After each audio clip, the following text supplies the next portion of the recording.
তুমি ভালো করে জানো আমার কোনো গার্লফ্রেন্ড নেই, আর আমি তোমার ফ্রেন্ডকে ফোন দিচ্ছি। আমার ফ্রেন্ড কে?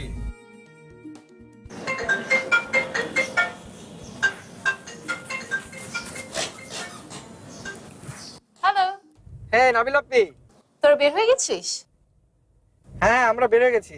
ও ড্যাম, আমি এক্ষুনি বের হচ্ছি। না না এখন বের হয়ে লাভ নেই, আর 1.5 ঘন্টা পর আমার ফ্লাইট। অলরেডি আমরা লেট। Too bad. তা তুই কবে ফিরছিস? জানি না আপনি, আগে ভর্তি হই দেখি, আর ক্লাসও তো শুরু হয়ে যাবে। তবে তবে না মানে এর মধ্যে যদি তোমরা বিয়ের সিদ্ধান্তটা নিয়ে নাও তাহলে চলে আসবো।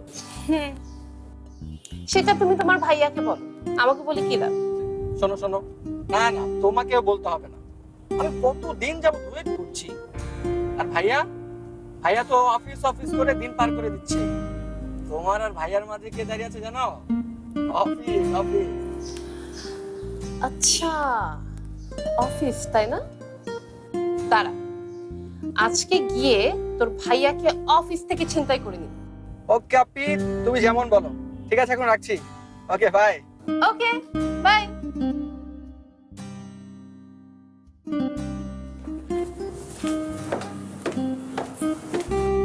শেষ হলো তোদের খেজুরের আলাপ? I love Nabil Api, don't you? আমিও বাসি, কিন্তু আমার কেন জানি মনে হয় তুই আমার থেকে একটু বেশি বাসিস।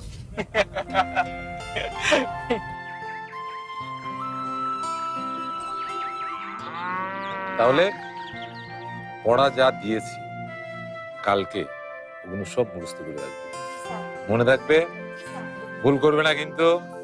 আজ তাহলে ছুটি, যাও। হ্যাঁ এই তোমার কলম, হ্যাঁ যাও, আস্তে আস্তে যাবে কিন্তু। হ্যাঁ হ্যাঁ এটা তোমার, নাও।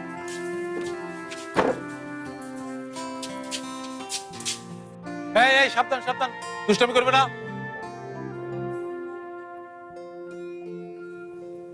ঝুমুর, চা। এই নিয়ামত মাস্টারের অঙ্কে কখনো কখনো ভুল হতে পারে, কিন্তু তোর চা দেওয়ার টাইমিং এ কখনো ভুল হবার না। এই না হলে আমি তোমার মেয়ে হলাম?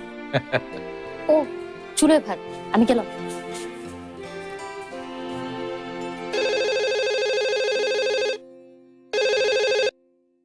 হ্যালো, কি মিটিং ক্যান্সেল? আচ্ছা ঠিক আছে, না না ইমার্জেন্সি কিছু না, ঠিক আছে। হাই। ও এতক্ষণ এলে? ফারদিনকে সি অফ করতে গেলে কিন্তু ওর ভালো লাগতো। আরে হ্যাঁ, আমি না চেয়েছিলাম, কিন্তু কি করব বলো, ঘুম থেকে উঠতে আমার লেট হয়ে গেল। ও কি পৌঁছে গেছে? হ্যাঁ এখন তো পৌঁছে যাওয়ার কথা, ওদের কি সব ফর্মালিটিজ আছে। ও তাই, আচ্ছা থাক, তাহলে এখন আমি ওকে কল না করি, রাতে একেবারে ফোন করব। আচ্ছা শোনো, ফারদিন কিন্তু খুব দামি একটা কথা বলে গেছে। কি কথা? ও বলেছে যে তোমার আর আমার মাঝে এই অফিসটা একটা দেয়াল। আচ্ছা জি, আর আজ আমি এই দেয়ালটা ভেঙে দিতে এসেছি। মানে কি, তুমি অফিসের দেয়াল ভেঙে ফেলবে? তুমি যদি এক্ষুনি এই মুহূর্তে আমার সাথে বাইরে না যাও, তাহলে আমি তোমার এই অফিসের সব কটা ওয়াল ভেঙে ফেলবো। নাবিলা, এটা অফিস টাইম, ভুলে যাচ্ছ? হ্যালো মিস্টার, আমিও কিন্তু আমার অফিস ফাঁকি দিয়ে এসেছি, বুঝতে পেরেছো?